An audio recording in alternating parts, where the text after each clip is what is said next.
Terima kasih Anda masih bersama kami dalam Dialog Sumsel Menyapa. Pemirsa, kurikulum ini menjadi salah satu objek vital ya dalam dunia pendidikan khususnya di Indonesia.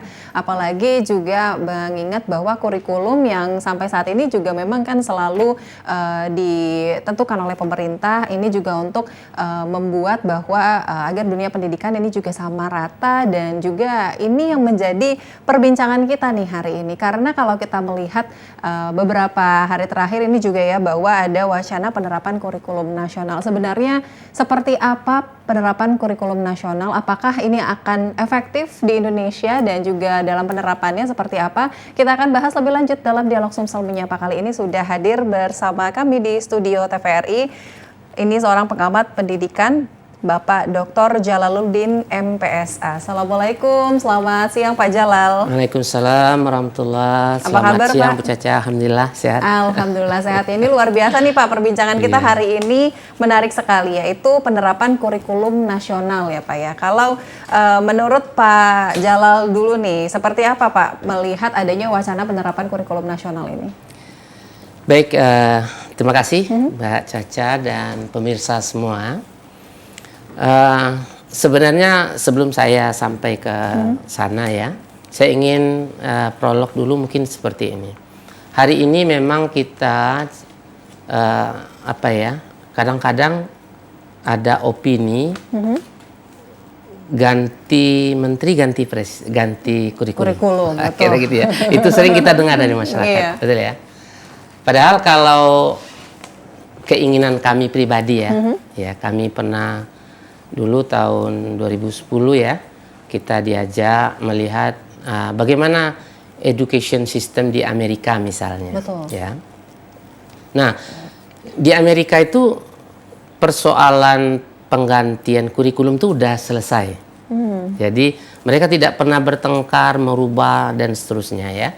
Siapapun presiden terpilih, menterinya siapapun, kurikulum ya itu aja. Betul. Terus berlanjut. Tentu dengan inovasi-inovasi sesuai dengan perkembangan zaman, gitu ya. Nah, yang terjadi di negara kita justru sering kita dengar tadi, ya, seolah-olah kurikulum tuh ganti terus. Nah, apa yang terjadi kalau kilas balik, kalau menurut Pak Jalal, kurikulum tuh apa sih, gitu ya?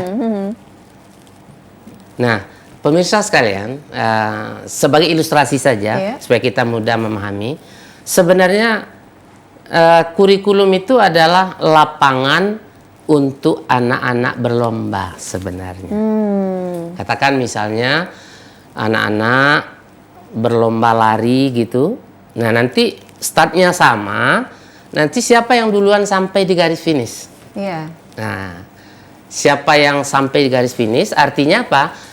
Pemirsa sekalian, garis finish pendidikan kita, kalau kita baca Undang-Undang Sistem Pendidikan Nasional 20 tahun 2003 ya.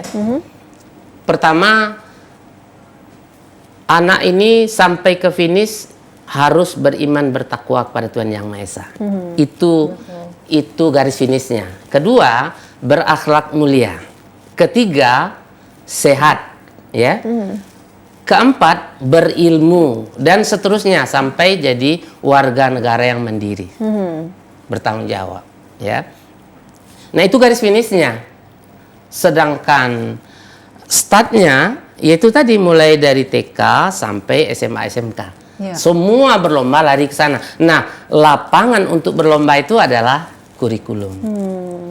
Nah, sesederhana itu sebenarnya. Nah, sekarang bagaimana? Siapa yang akan menjadi coach? Pelatihnya. Pelatihnya ya guru. Bagaimana guru mendampingi, melihat potensi anak dan seterusnya, sehingga anak layak sampai kepada finish. Beriman dia, baik dia, sehat dia, berilmu dia, mandiri dan bertanggung jawab dia. Itu sebenarnya itu arahnya kan. Kalau menurut kami pribadi, seharusnya gonta-ganti kurikulum tidak terlalu signifikan sebenarnya. Yang jelas kan endingnya udah tahu nih ke sana. Nah, alangkah baiknya seperti di Amerika sistem pendidikan mereka, ya mereka ya itu aja kurikulumnya. Terus nanti dikembangkan sesuai riset pendidikan, kemudian dikembangkan lagi dengan kondisi kemajuan teknologi dan seterusnya ya. Iya. Itu aja yang diperkuat. Tidak merubah. Kadang-kadang kita mohon maaf nih Pak Jalal, lihat dari tahun 47 ya sampai hari ini sudah terjadi lebih kurang 11 kali pergantian kurikulum. 11 kali. Luar biasa ya Pak. Yang kadang-kadang Pak Jalal lihat di tahun 2004 ya. Kalau nggak salah itu KBK ya. Nah, kita lihat sesuatu yang apa ya? Sesuatu yang remeh-temeh aja yang terjadi. Misalnya nama SMA dirubah jadi nama SMU. Iya kan? SMP jadi SLTP. Ya. 10 tahun kemudian ganti lagi kurikulum. Balik lagi dari SLTP jadi SMP. SMU kembali SMA. Coba bayangkan hari ini kalau kita lihat dari sensus ya. Hampir 400.000 sekolah di Indonesia. 400.000. Satu saja yang berubah, katakanlah papan nama. Itu 4.000 papan nama berubah. Berubah semua. Betul nggak? Kemudian cap, surat, apapun itu. Saya melihat kok begitu ya pola yang terjadi, perubahan-perubahan. Ya, seolah-olah perubahan itu tidak substansial gitu. Ya, perubahan inilah yang menurut saya yang harus kita sampaikan kepada pemerintah. Sebaiknya ke depan pergantian kurikulum itu ya diakhiri aja. Siapapun nanti presidennya, siapapun menterinya, lakukanlah inovasi-inovasi saja. Jangan berubah terus. Ketika ini terus berubah, anggaran tersedot banyak, substansinya belum tentu juga. Kalau menurut Pak Jalal, yang Pak Jalal amati dari KBK, KTSP 2013 sampai Merdeka ini, ya sebenarnya nggak terlalu signifikan. Semuanya ada di dalam kurikulum ini. Sepanjang itu terjadi perubahan ya. Semuanya ada, cuman titik tekannya saja yang ada perubahan. Katakan sekarang ya. Sekarang kita mengenal belajar merdeka. Atau Merdeka Belajar gitu ya. Kita belum menyebut sebenarnya kurikulum merdeka. Tapi yang kita dengar tuh Merdeka Belajar. Kenapa? Pertama, sejak tahun 2022 kita mengenal sebelumnya terjadi COVID. Iya, betul. Atau dikenal dengan learning loss. Jadi pembelajaran tuh sering tidak terjadi. Ya, misalnya anak dirumahkan ya karena COVID. Kemudian lama-lama anak dicoba belajar lewat online. Betul. Itu semua kan tidak optimal. Terjadilah kemunduran gitu ya, learning loss. Nah, akhirnya di 2022 pemerintah berpikir gimana nih caranya mengejar ketertinggalan. Dikeluarkanlah yang namanya Merdeka Belajar tadi ya. Merdeka Belajar ini gimana? Lebih spesifik lah menurut saya. Kalau dari substansinya menurut saya sih bagus-bagus saja Mbak. Ya, bagus-bagus saja. Tapi yang sedang kita coba kritik, sedang kita coba pahami gitu ya. Ngapain namanya dirubah-rubah terus gitu? Ya kalau kurikulum nasional, ya kurikulum nasional aja gitu loh. Dan siapapun ke depan ya itu. Tapi substansinya aja. Misal ya Mbak ya 2022 ini, kurikulum merdeka ini, kita dulu mengenal ya, misalnya SMK. SMK ini kan ada jurusan Mbak. Ya. Mau di pinggir pantai, mau di pergunungan sekolah itu, jurusannya sama. Betul. Harusnya spesifik dong. Kalau di pinggir pantai ya udahlah perkapalan kah, pengolahan ikan kah, dan seterusnya. Kalau di pergunungan apa? Mungkin pertanian, perkebunan, dan seterusnya. Tapi hari ini memang semua pendidikan kita jurusannya sama. Nah, di titik ini kita sepakat. Ya, hari ini kurikulum merdeka mengarahkan, iya dong kok kalau buat sekolah itu sesuailah dengan kondisinya budaya setempat. Sehingga nanti lulusan terserap. Betul. Nah, gitu kan? Betul. Kemudian kedua misalnya, banyak kita lihat pembelajaran itu terlalu banyak, padat. Nah, di kurikulum Merdeka ini pemerintah menginginkan ada materi-materi esensial saja. Yang penting-penting saja, yang tidak penting ya bisa dikurangi gitu, ya. Nah berikutnya, ya ini sebenarnya udah lama kita dengar ya, pembelajaran itu benar-benar pembelajaran yang dibutuhkan anak gitu. Jadi misalnya mungkin Mbak Caca dulu kuliah ya, tiba-tiba waktu kuliah itu banyak sekali mata kuliahnya. Iya. Begitu tamat bekerja hari ini di sini, terpakai enggak ilmu itu? Tidak semua. Tidak semua. Yang tidak terpakai kenapa sih? Ya buang aja gitu. Iya, betul. Kan menghabis-ngabisi waktu kita aja. Nah, kira-kira gitu. Nah, hari ini kita berharap juga begitu. Apa yang dibutuhkan anak ya itu aja. Bahkan hari ini saya dengar dari sering dialog Rocky Gerung ya, saya sering dengar. Kalau Anda hari ini kuliah di Amerika, Anda bertanya, apa kurikulum kami hari ini? Enggak begitu, enggak ada dia bilang oleh kampus. Tapi kampus ngasihkan kertas kosong. Silakan kalian tulis, kamu mau belajar apa di sini? Jadi itu kurikulumnya. Iya, apa yang dibutuhkan kita dong? Ngapain kita nggak butuh kok diajarin? Iya. Saya butuh apa? Baik. Nah, basically memang di SD, di TK, SD, SMP dan seterusnya itu memang harus kuat. Ada basic, misalnya matematika dasar. Ya kalau sudah saya sebagai seorang seni misalnya kuliah di kesenian, iya saya matematikanya ya cukup dasar aja. Ngapain saya ngajar matematika, seni gimana? Nggak terlalu penting. Baik. Nah, gitu. Ini menarik nih ya Pak ya, karena kan kalau tadi Bapak katakan saat ini kan kita sudah sedang karena tadi ya pasca COVID itu kita mengenal kurikulum Merdeka atau Merdeka Belajar ini. Tapi sebenarnya sebelum kita beralih nih, kita akan beralih ke kurikulum nasional. Apakah kurikulum Merdeka Belajar itu juga sudah 100% Pak? Nah, ini pertanyaan yang baik. Barusan Pak Jal baca dari Dirjen PAUD Dikdasmen ya, PAUD Dasmen lah ya, dasar dan menengah, Pak Iwan Syahri ya.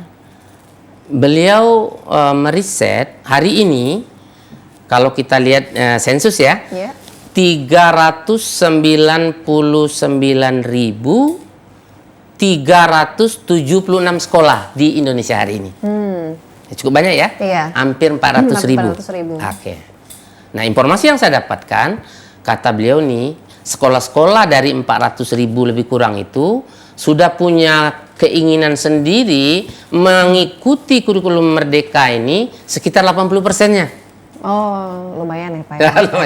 Sudah 80% dari jumlah sekolah ini mengikuti dengan sadar ya kurikulum ini, karena kurikulum ini ada namanya PSP, program sekolah penggerak ya. Kalau PSP itu ada mentornya, ada fasilitatornya yang dicari disiapkan oleh pemerintah. Nah, silakan sekolah siapa yang mau, dia daftar. Begitu daftar, nanti negara menyiapkan fasilitatornya, didampingi gitu loh. Supaya konsep kurikulum Merdeka ini benar-benar dipahami oleh pengawas, pak sekolah, guru dan seterusnya, sehingga bisa berjalan dengan sesuai harapan gitu, sesuai konsep. Nah, kemudian setelah itu kan nggak tercover semua Mbak, ya, nggak akan tercover semua. Akhirnya ada IKM namanya, Implementasi Kurikulum Merdeka. Nah, IKM ini diberikan kebebasan, silakan, tapi kamu belajar mandiri, ya, mandiri seputar kurikulum ini. Maka disiapkanlah bermacam sumber belajar lah ya, baik yang langsung maupun online dan seterusnya. Nah, orang-orang yang sudah keluar sekolah-sekolah yang sudah berhasil tadi di PSP, program sekolah penggerak itu, diharapkan dia aktif berbagi praktik baik ke sekolah-sekolah lain, supaya kurikulum Merdeka ini jalan gitu loh. Nah, dari program itu ya berjalan terus hari ini, dan informasi yang saya dapatkan tadi ternyata sudah ada 80% sekolah di Indonesia yang sudah menjalankan kurikulum ini. Merdeka. Nah itu kalau kita lihat hari ini. Oke, Ya. jadi angkanya lumayan ya Pak ya, sekitar kurang lebih mungkin kalau angkanya 320.000 sekolah Nah, artinya kira-kira gitu. 80% ini sudah menerapkan kurikulum Merdeka. Tadi juga Pak Jalal ini sempat mention ya bahwa kalau di luar negeri ini kan banyak yang tadi ya memberikan pilihan opsi kepada ini peserta didiknya ini memang mau belajar apa gitu kan supaya mereka yang didapatkan adalah memang yang mereka perlukan. Apakah hal serupa ini juga mungkin Pak untuk diimplementasikan di Indonesia gitu, mengingat itu tadi ya karena tadi banyaknya sekolah tadi terus juga dengan polanya tadi ya yang berbeda-beda, apakah sebenarnya seperti itu juga mungkin karena sebenarnya kan pasti para peserta didik di Indonesia ini juga punya kemauannya tersendiri ya Pak ya, mau memilih pelajaran apa ataupun jurusan apa? Iya. Jadi kalau pertanyaannya apakah mungkin ya ya nggak ada yang tidak mungkin kan? Ya? Nothing is impossible. Iya, nothing impossible. Jadi sebenarnya ini benar-benar political will aja menurut Pak Jalal ya. Kalau pemerintah memang konsisten untuk memajukan pendidikan ini, karena risetnya mengatakan begini Mbak Caca, negara itu akan dikategorikan maju atau sebaliknya benchmarkingnya itu pendidikan. Makanya kalau kita lihat ya, mari kita lihat misalnya education system di Amerika ya, nggak apa-apa lah ya Pak Jalal ngomongin ya sedikit ya, bukan untuk macam-macam. Mereka itu ada mengenal wajib belajar D1. Wajib belajar D1. D1. Artinya apa? Dia berupaya keras agar semua warga negara kalau bisa 0, harus semuanya D1. Itu wajib belajar mereka. Bagaimana dengan Kuba? Ya, Fidel Castro waktu itu, dia lebih gila lagi.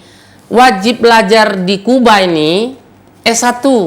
Maka dia bilang Kuba is a university. Kuba ini universitas. Karena wajib belajar. Apa yang terjadi ketika semua warga D1 di Amerika, semua warga S1 di Kuba, negara mereka maju. Iya. Mereka jadi rujukan dunia. Nah, mari kita lihat coba wajib belajar Indonesia 12 tahun. Apa artinya itu? SMA kan? Iya. Tapi coba tanya hari ini, apakah semua yang SMA? Enggak pasti.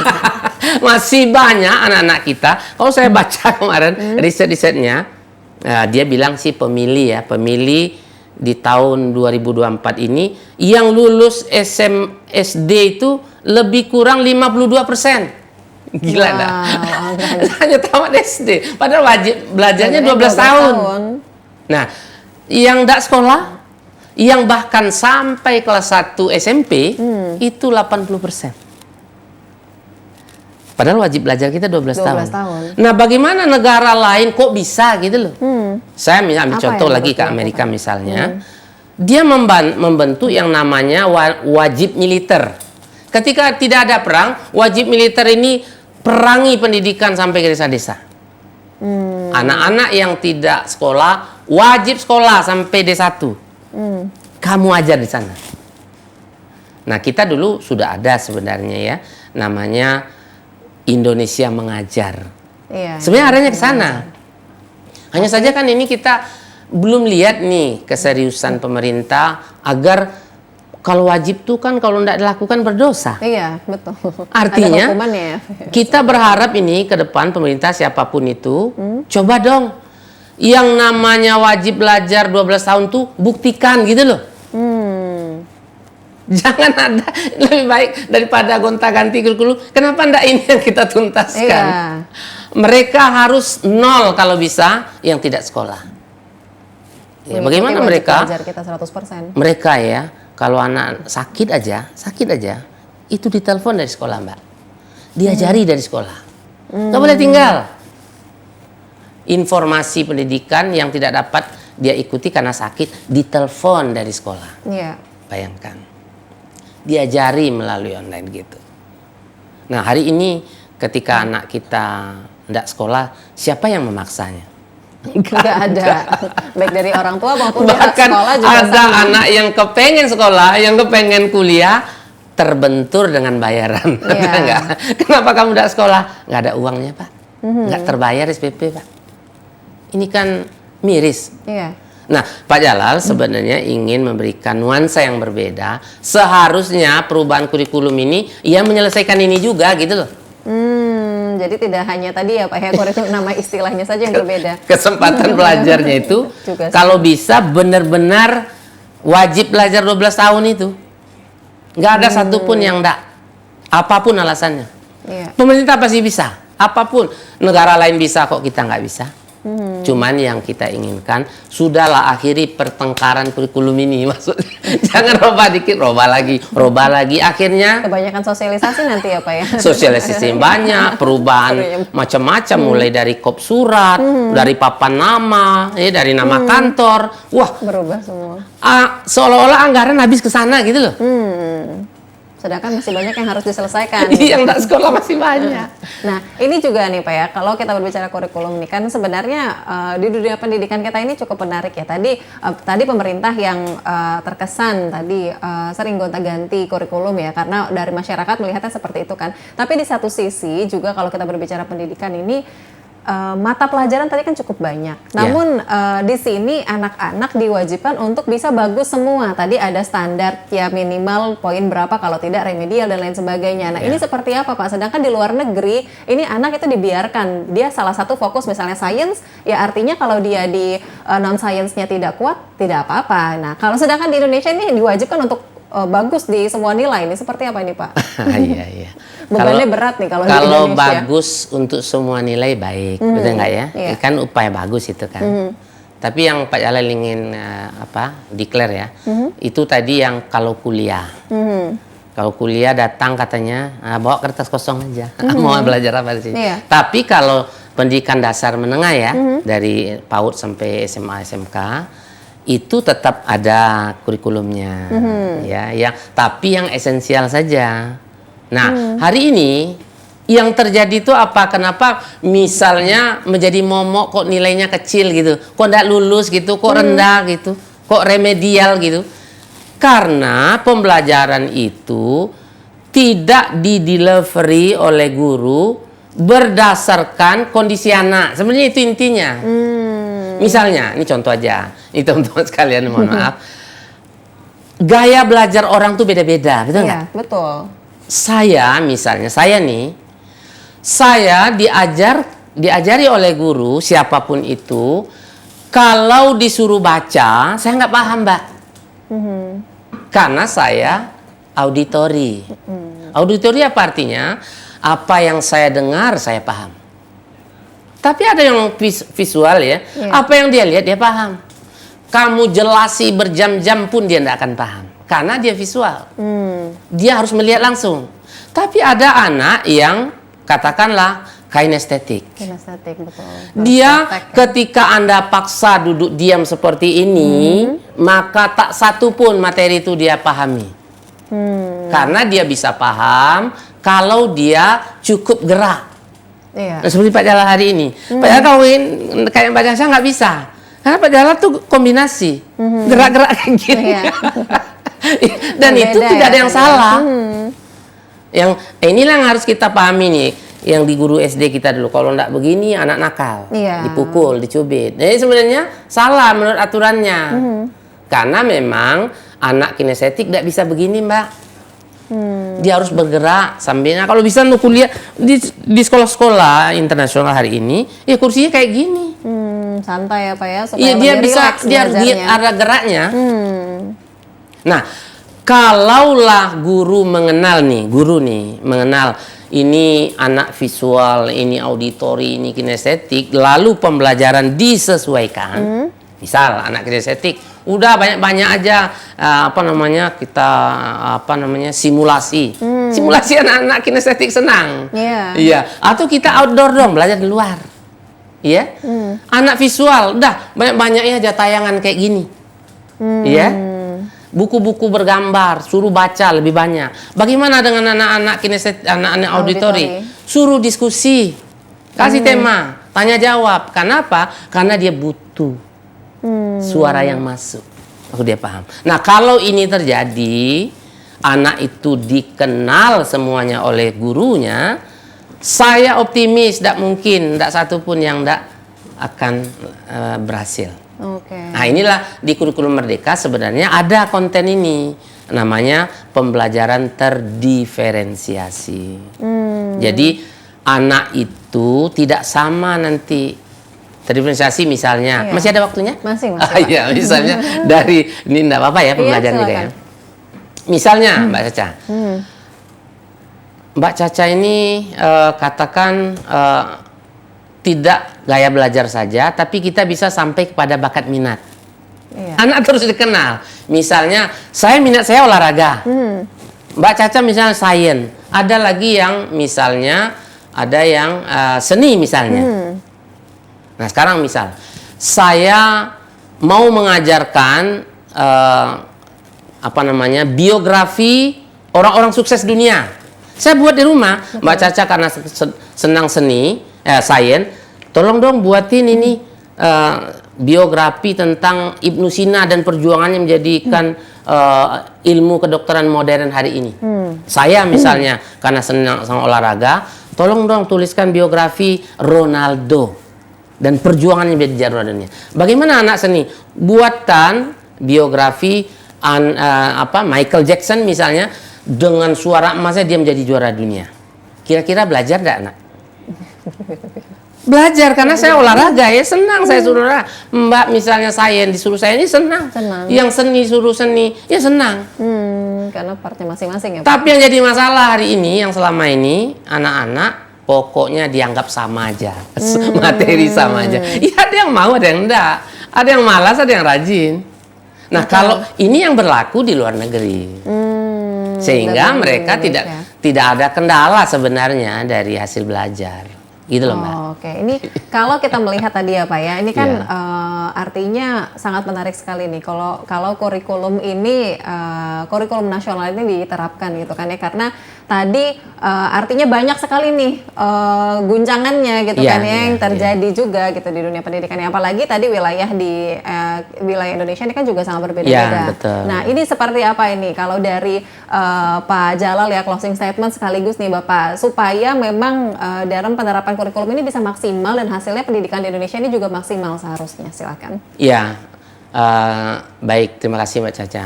Tapi mungkin Pak Jalal declare ulang ya bahwa yang disebut kurikulum nasional itu adalah rencana pemerintah menjadikan kurikulum Merdeka ini untuk berlaku di semua nasional.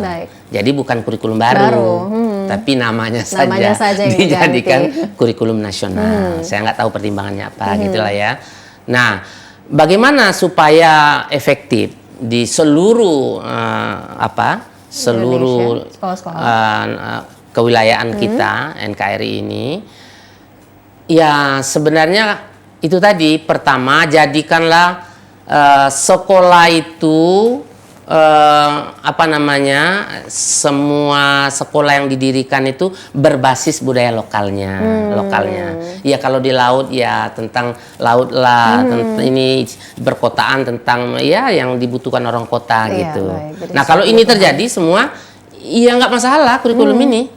Tapi penentu kesuksesan kurikulum lagi-lagi guru. Oke, lagi-lagi guru. Guru inilah SDM-nya yang benar-benar menjadi seorang coach atau pelatih yang mengenal anaknya siapa, lalu bagaimana cara mengoptimalkannya sehingga tadi ujungnya itu, finishnya itu tercapai. Oke. Ya itu aja sebenarnya. Jadi balik lagi tadi ke SDM-nya, guru-gurunya gitu ya. Jadi jangan sampai di sini nanti pemerintah sudah ketuk palu ya tadi ya dengan ini, dan jangan masyarakat ini juga tidak perlu bingung. Artinya memang di sini kurikulum nasional adalah masih sama juga dengan kurikulum Merdeka, hanya mengganti namanya saja, dan di sini juga harapannya artinya bukan berganti nama, tapi maksudnya kurikulum ini sudah diuji coba dari tahun 2022 dan sekarang dinasionalkan semuanya.